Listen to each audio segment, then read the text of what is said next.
नमस्कार दोस्तों, exam toppers अड्डा में आपका स्वागत है। दोस्तों, 103वां संविधान संशोधन अधिनियम 2019 जो कि ईडब्ल्यूएस से संबंधित प्रावधान करता है और संविधान में संशोधन करता है। तो दोस्तों, हाल में चर्चा का विषय बना हुआ है और सुप्रीम कोर्ट के समक्ष जो वकीलों की टिप्पणियां हैं वो इस प्रकार हैं। ईडब्ल्यूएस कोटा छलपूर्ण है क्योंकि ईडब्ल्यूएस कोटा आरक्षण की अवधारणा को नष्ट करने का एक प्रयास है।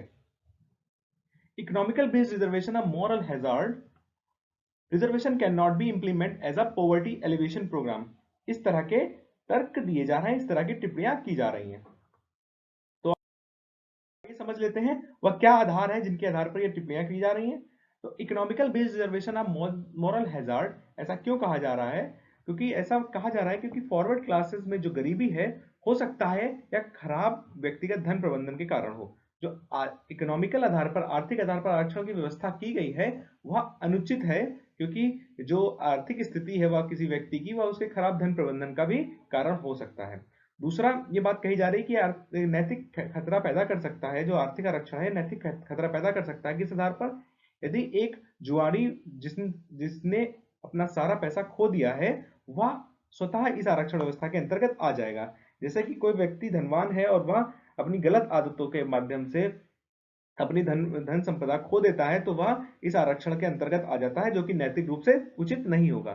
साथ ही साथ यह भी कहा जा रहा है कि reservation addresses structural inequality and is not a means to become financial well off। Reservation व्यवस्था जो है वह उन समूहों के लिए है जो हिस्टोरिकल रूप से बैकवर्डनेस का शिकार रही हैं। उनको अपवर्ड करने के लिए, उनको ऊपर लाने के लिए रिजर्वेशन एक व्यवस्था है, ना कि फाइनेंशियल वेल ऑफ की कोई व्यवस्था है, ना कि सरकार का कोई इकोनॉमिकल आर्थिक उन्नति का कोई कार्यक्रम है। दूसरा, साथ ही साथ ये भी कहा जा रहा है benefit of reservation can not be given solely on the basis of economical criteria. ये इंदिरा साहनी बनाम भारत संघ में भी सुप्रीम कोर्ट के जजमेंट में ये टिप्पणी की गई थी कि जो इकोनॉमिकल आधार है वो आरक्षण का सिर्फ और सिर्फ आधार नहीं हो सकता। आगे चलेंगे दोस्तों, हम जान लेते हैं 103वां संविधान संशोधन अधिनियम है क्या, इसके बारे में कुछ चीजें जान लेते हैं। तो 10% ईडब्ल्यूएस कोटा 103वां संविधान संशोधन 2019 के तहत अनुच्छेद 15 और 16 में संशोधन करके पेश किया गया था। इसमें इससे संविधान में अनुच्छेद 15(6) और 16(6) जोड़ा गया है।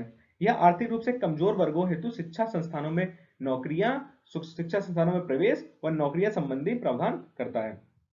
दोस्तों, जैसे ही यह संविधान संशोधन होता है उसके पश्चात तुरंत सुप्रीम कोर्ट में कई तरह की पिटिशंस दायर होने लगती हैं, क्योंकि यह आर्थिक आधार पर आरक्षण की व्यवस्था थी, नई व्यवस्था थी, उसके विरुद्ध सुप्रीम कोर्ट में कई पिटिशन दायर की जाती हैं। लगभग आज की डेट में 40 पिटिशन दर्ज हो चुकी है सुप्रीम कोर्ट में। तो बात करें 2019 में, न्यायमूर्ति एस ए बोबडे की अध्यक्षता में 3 सदस्यीय पीठ का गठन होता है जो इन पिटिशन पे चर्चा कर रही थी। उन्होंने यह पाया कि यह जो विषय है, जो या 103वां संविधान संशोधन के द्वारा यह विषय उत्पन्न हुआ है, यह एक संवैधानिक विषय हो सकता है, तो इसको एक संवैधानिक पीठ ही सुनवाई कर सकती है। इसलिए इन्होंने, बोबडे जी ने, संवैधानिक पीठ के लिए यह रिजर्व कर दिया। हाल में ही एक संवैधानिक पीठ का गठन होता है, जिसमें जान लेते हैं संवैधानिक पीठ के अंतर्गत कम से कम 5 जजों का होना आवश्यक होता है। तो यूयू ललित जी की अध्यक्षता में हाल में एक संवैधानिक पीठ का गठन किया गया है जो इस सभी पिटीशन को सुनेगा। दोस्तों, जान लेते हैं इसके पीछे तर्क क्या है।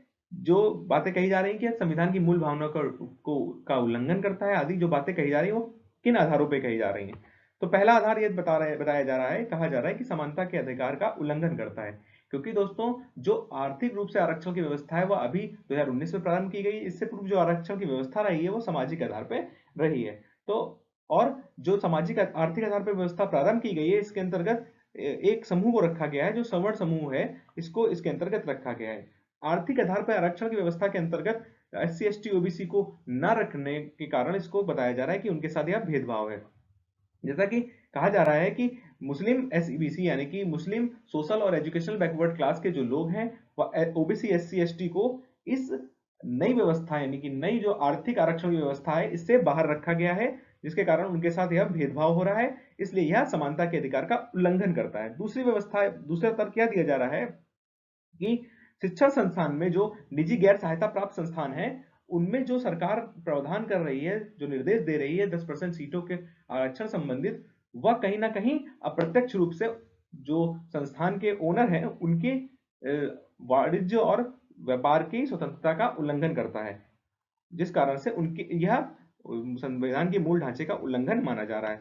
तीसरा तर्क जो मोस्ट इंपॉर्टेंट है, जो सुप्रीम कोर्ट की पूर्व जजमेंट इंदिरा साहनी बनाम भारत संघ के विरुद्ध बताया जा रहा है, उसको समझते हैं। तो हम जान ले पहले इंदिरा साहनी बनाम भारत संघ में क्या व्यवस्था कही गई है। तो इसमें एक सुप्रीम कोर्ट ने जजमेंट दिया था, उस जजमेंट की एक टिप्पणी है कि पिछड़े वर्ग का निर्धारण केवल आर्थिक कसौटी के संदर्भ में नहीं किया जा सकता। यानी कि किसी भी पिछड़े वर्ग का निर्धारण इस आधार पर नहीं किया जा सकता कि वह आर्थिक रूप से कमजोर है समूह है। ठीक है, तो इसी आधार पे कहा जा रहा है कि जब सुप्रीम कोर्ट ने यह जजमेंट दिया था, उसके बाद ये जो आरक्षण की व्यवस्था आई है, वो कहीं ना कहीं उस जजमेंट को वायलेट करती है, जो कि ईडब्ल्यूएस आरक्षण आर्थिक आधार पर दिया जा रहा है। तो कहीं ना कहीं यह उस जो जजमेंट है उसके विरुद्ध है। दूसरी बात सुप्रीम कोर्ट ने इसी जजमेंट में कही थी कि 50% की सीमा का उल्लंघन नहीं होना चाहिए। आरक्षण व्यवस्था के अंतर्गत जो 50% की सीमा है उसका उल्लंघन नहीं होना चाहिए। जबकि इससे पूर्व जो आरक्षण व्यवस्था भारत में रही है 2019 के आसपास, उसमें ऑलरेडी 50% की व्यवस्था को पहुंच रहा था। जो आरक्षण व्यवस्था है वो कहीं ना कहीं ऑलरेडी 50% को छू रहा था। जबकि भारत सरकार ने 10% आरक्षण की व्यवस्था ईडब्ल्यूएस के लिए ला करके इस 50% आरक्षण की व्यवस्था जो सीमा है इसका उल्लंघन किया है, 50% सीमा का उल्लंघन किया है, जिस आधार से यह सुप्रीम कोर्ट के जजमेंट के विरुद्ध है। सुप्रीम कोर्ट के जजमेंट जो होते हैं वो संविधान के अनुकूल होते हैं। इस आधार पर कहा जा रहा है कि यह संविधान के विरुद्ध है, असंवैधानिक या फिर संविधान की मूल ढांचा का उल्लंघन करता है। तो दोस्तों हम ये भी समझ लें कि सुप्रीम कोर्ट ने किन आधारों पर बहस करने की बिंदु रखे हैं। तो हमारे अटॉर्नी जनरल ने 4 बिंदु सुप्रीम कोर्ट को सुझाए थे कि जिन आधारों पर सुप्रीम कोर्ट में बहस होगी व जिन आधारों पर सुप्रीम कोर्ट अपना फैसला देगा। तो उन 4 में से 3 बिंदुओं को सुप्रीम कोर्ट ने बहस के लिए रिजर्व रखा है। जिन 3 मुद्दों पर बहस होगी उनको सुप्रीम कोर्ट ने बताया है। एक पहला मुद्दा है आर्थिक मानदंडों के आधार पर आरक्षण सहित विशेष प्रावधान आदि जो हैं वह क्या मूल ढांचे का उल्लंघन करते हैं। आर्थिक आधार पर जो आरक्षण की व्यवस्था है क्या वह मूल ढांचे का उल्लंघन करता है, इस पर सुप्रीम कोर्ट में बहस होगी। ये पहला बिंदु है। दूसरा बिंदु यह है जिस पर सुप्रीम कोर्ट में बहस होनी है कि निजी गैर सहायता प्राप्त संस्थानों में प्रवेश संबंधी जो राज्य विशेष प्रावधान बना रहा है, क्या यह उनकी स्वतंत्रता जो वाणिज्य की स्वतंत्रता है इसके विरुद्ध है। इस पर भी बहस होनी है सुप्रीम कोर्ट में। तीसरा मुद्दा जिस पर बहस होनी है सुप्रीम कोर्ट में कि जो SC ST OBC और मुस्लिम SC BC समूह है इनको ईडब्ल्यूएस आरक्षण से बाहर रखना क्या मूल ढांचे का उल्लंघन है। तो इन 3 विषयों पर जो बहस होगी उसके आधार पर सुप्रीम कोर्ट अपना निर्णय देगा। दोस्तों हमारे चैनल को सब्सक्राइब करें, शेयर करें और अपने फीडबैक हमारे कमेंट बॉक्स में दें। नमस्कार।